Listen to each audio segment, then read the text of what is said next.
Masih hangatnya kecelakaan di Bekasi, Jawa Barat. Tabrakan antara truk dan kereta api Doho kembali terjadi di Blitar, Jawa Timur. Kecelakaan dipicu truk yang nekat menerobos palang perlintasan saat akan ditutup hingga mengalami mati mesin di tengah rel.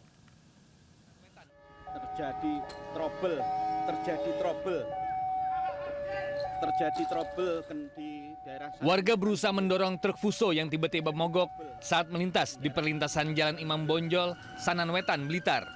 Naas, usaha warga gagal sehingga kereta Doho relasi Blitar Malang yang melintas menabrak truk Fuso.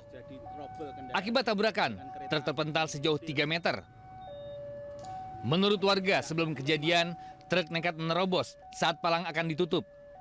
Saat di tengah rel, mesin tiba-tiba mati hingga sopir keluar dan meminta bantuan warga.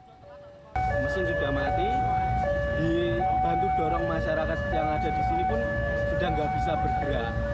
Ya menolong untuk mendorong truk untuk supaya mundur, ternyata sudah nggak bisa bergerak truknya. Akhirnya semua yang mendorong dengan lari dari menjauh. Akibat tabrakan, kereta api kembali menuju stasiun Kota Blitar untuk ganti lokomotif. Meski tidak ada korban, namun akibat kejadian ini, perjalanan kereta api Doho relasi Blitar Malang sempat mengalami keterlambatan. Dari Blitar, Jawa Timur, Yoyo Agusta, iNews melaporkan. Halo pemirsa, selamat siang. Saya Wiki Adrian. Inilah seputar iNews Siang. Kerusakan pada sistem pengereman kendaraan menjadi pemicu terbesar kecelakaan di jalan raya. Di kawasan Rawabuaya, Jakarta Barat, mobil pickup melaju tak terkendali hingga menabrak pembatas busway dan halte Transjakarta akibat mengalami remblong. Akibatnya mobil ringsek pada bagian depan.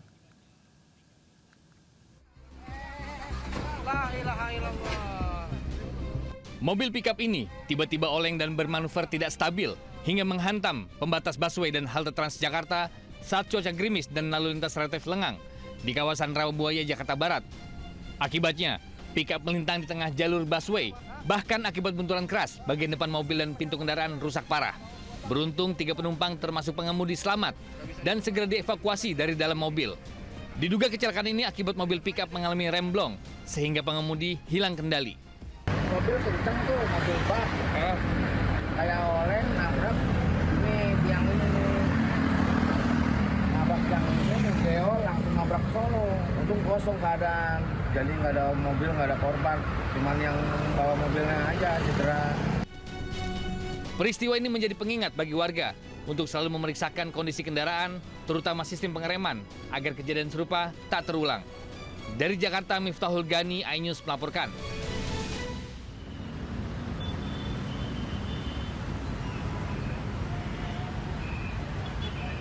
Dalam kota kawasan. Sementara di tol dalam kota kawasan Semanggi, Jakarta Selatan, sebuah mobil hangus terbakar saat melaju dari lajur paling kanan arah Selipi menuju Cawang. Api tiba-tiba keluar dari kap mobil sebelah kiri dan cepat membesar membuat sopir melompat menyelamatkan diri. Damkar segera tiba ke lokasi dan api baru bisa dipadamkan 30 menit kemudian. Dugaan sementara api berasal dari korsleting listrik pada aki. Sementara akibat kejadian ini, Satuan PJR Polda Metro Jaya melakukan pengaturan lalu lintas karena sempat terjadi kepadatan kendaraan.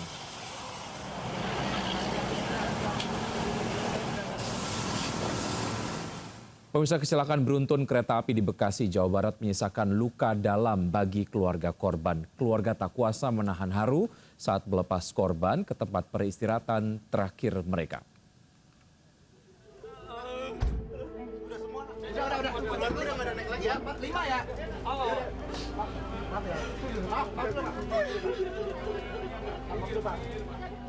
Orang tua Vika Agnia Pratiwi tak kuasa menahan tangis ketika membawa jenazah anaknya dari Rumah Sakit Polri Kramat Jati ke TPI Wanajaya, Kabupaten Bekasi. Jenazah Vika langsung dimakamkan pada Selasa malam. Vika yang berusia 23 tahun menjadi satu dari 15 korban meninggal dunia dalam kecelakaan kereta api Argo Bromo Anggrek dengan KRL yang terjadi di stasiun kereta api Bekasi Timur. Selain Vika, jenazah Gita Septiawardani usia 20 tahun warga perumahan Trias Cibitung juga dimakamkan di tempat yang sama. Kesedihan keluarga tak terbendung ketika jenazah dimasukkan ke dalam liang lahat.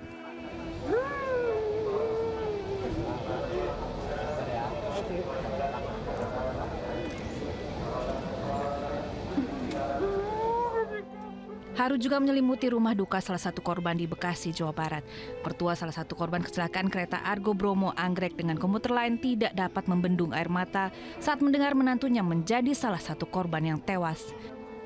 Keberadaan menantunya baru diketahui setelah hampir 9 jam ia mencari dari satu rumah sakit ke rumah sakit lain yang ada di kota Bekasi. Menantu Gito menjadi salah satu korban yang tewas akibat kecelakaan yang terjadi pada Senin malam itu. Tim Liputan AI.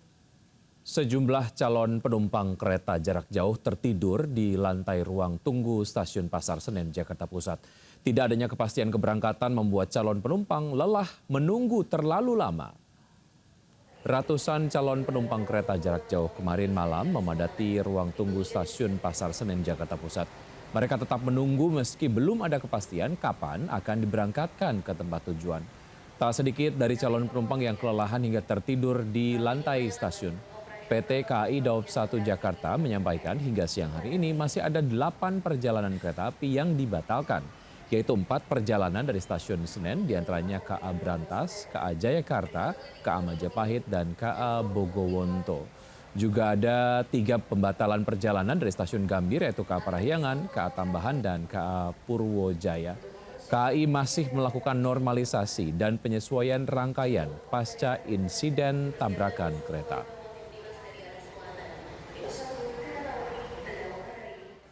Ya, pemirsa, sejak pukul 2 pagi dini hari tadi, jalur kereta di stasiun Bekasi Timur sudah bersih dari serpihan gerbong KRL dan lokomotif yang terlibat tabrakan. Sudah ada Selena Yahya di stasiun Bekasi Timur.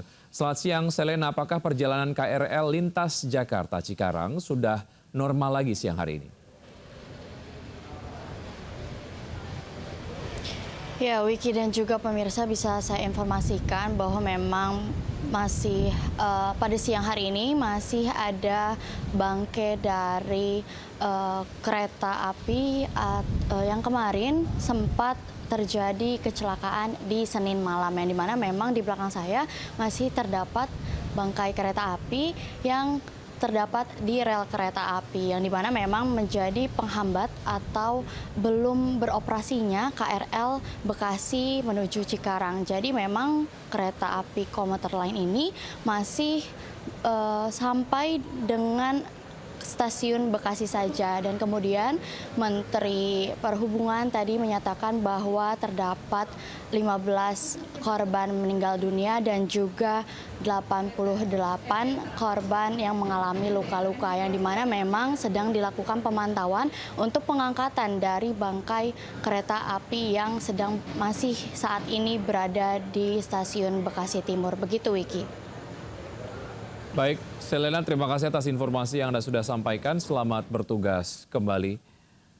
Pemirsa, maut mengintai di ribuan perlintasan kereta api sebidang tanpa palang pintu, salah satunya di kawasan Roxy, Cideng, Jakarta Pusat. Apa yang harus dilakukan pengendara agar selamat saat melintasi rel tanpa palang pintu? Berikut adalah laporan Anissa Rizkia selengkapnya. Pemirsa, perlintasan sebidang tanpa palang kereta api masih banyak ditemukan di wilayah Jakarta. Salah satunya yakni di kawasan Roxy, Cideng, Jakarta Pusat. Kalau dilihat, ini nampak jalan raya dengan perlintasan kereta api jaraknya hanya kurang dari 1 meter. Itu cukup membahayakan bagi Anda yang hendak melintas, terutama bagi para pengendara sepeda motor, kemudian para pejalan kaki yang saat ini masih banyak nekat menerobos. Tentunya ini sangat beresiko dan juga rawan kecelakaan. Tak hanya itu, pos penjagaan dan juga petugas nampaknya belum ada di perlintasan ini, sehingga warga pun secara swadaya begitu untuk mengingatkan apabila nantinya ada kereta yang hendak melintas di kawasan Roxy, Cideng, Jakarta Pusat ini. Tak hanya itu, pemirsa, kalau dilihat memang saat ini dari arahan Presiden Prabowo Subianto akan memperbaiki sebanyak 1.800 perlintasan kereta api yang ada di Indonesia. Kucuran dana 4 triliun disiapkan tentunya untuk penanganan perbaikan lintasan kereta api, dan ini kita menjadi harapan bersama tentunya agar menekan rawan kecelakaan yang terjadi di perlintasan. Dan bagi Anda yang hendak melintasi kawasan perlintasan tanpa palang pintu kereta ini, kami harapkan untuk menjaga jarak aman minimal adalah 1 bodi kendaraan bermotor. Dan tentunya bagi Anda juga terus meningkatkan kewaspadaan dan patuhi rambu-rambu lalu lintas. Dari Jakarta Pusat, Anissa Rizkia, Damar Wicaksono, iNews melaporkan. Tragedi tabrakan kereta di Bekasi tidak hanya menyisakan duka, tetapi juga memicu perdebatan mengenai keamanan penumpang. Usulan memindahkan gerbong perempuan ke tengah rangkaian kereta pun kemudian muncul.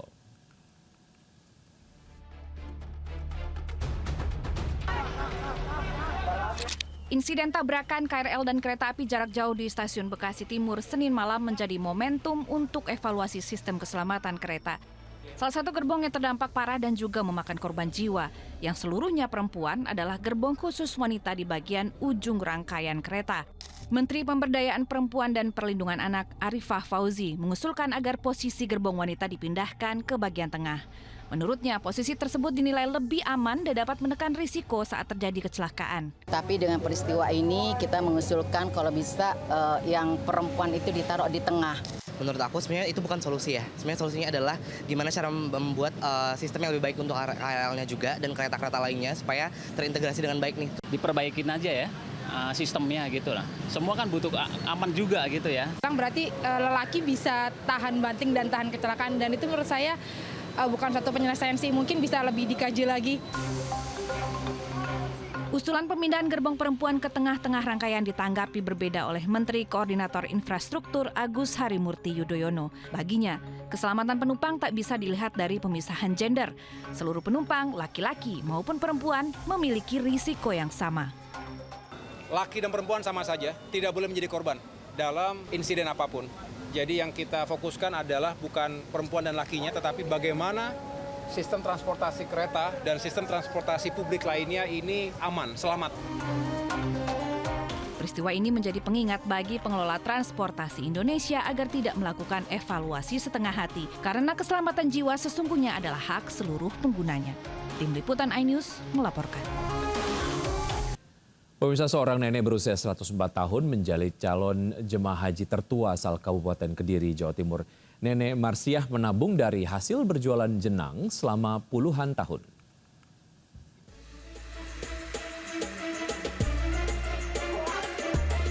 Konsisten menabung dari hasil berjualan jenang, seorang nenek berusia 104 tahun asal Desa Bulu, Kabupaten Kediri, Jawa Timur resmi terdaftar sebagai calon jemaah haji tertua dari Kabupaten Kediri yang akan berangkat ke Tanah Suci pada tahun 2026. Marsia mengaku telah menyisihkan uang dari hasil berjualan sejak 50 tahun lalu. Mengingat usianya yang sudah melewati 1 abad, tim medis dari puskesmas sempat menyatakan kondisinya tidak layak untuk melakukan perjalanan jauh.